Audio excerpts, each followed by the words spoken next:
Assalamualaikum warahmatullahi wabarakatuh. Sahabat Muslim, saat ini banyak modus dukun berkedok ustadz, terutama mereka yang mampu menerawang atau melihat hal-hal yang gaib. Lantas, bagaimana caranya agar kita tidak terjebak dengan dukun atau tukang sihir yang menyamar sebagai ustadz ini? Simak penjelasannya sampai akhir.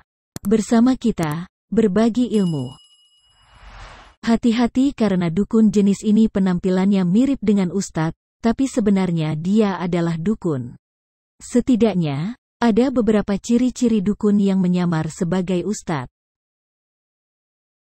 Ciri-ciri yang pertama, dia bisa menerawang. Kalau menengok kita, dia tahu berapa jin dalam tubuh kita. Lalu, mereka tahu datangnya dari mana penyakit kita itu, padahal belum kita jelaskan. Ciri kedua, dia bisa melihat makhluk gaib.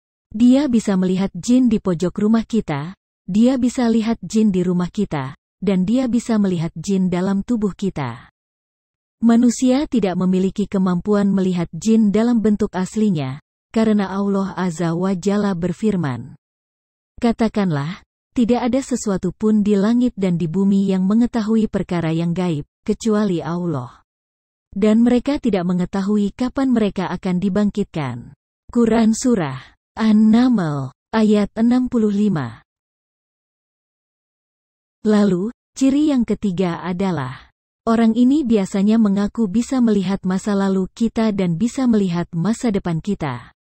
Allah Azza wa Jalla berfirman, "Apakah akan aku beritakan kepada kalian, kepada siapa setan-setan itu turun?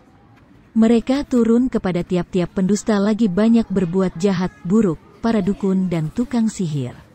Setan-setan tersebut menyampaikan berita yang mereka dengar, dengan mencuri berita dari langit, kepada para dukun dan tukang sihir, dan kebanyakan mereka adalah para pendusta.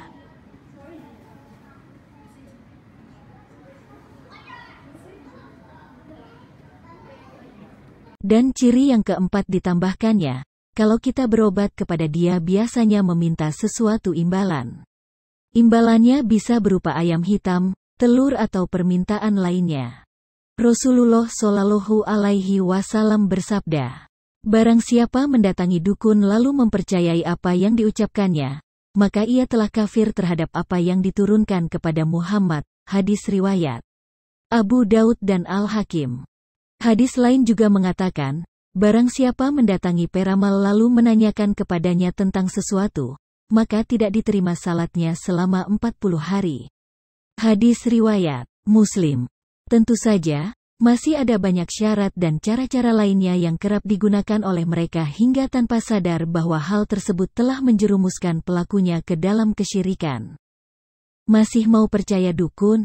Wallahu a'lam bishawab. Wassalamualaikum warahmatullahi wabarakatuh.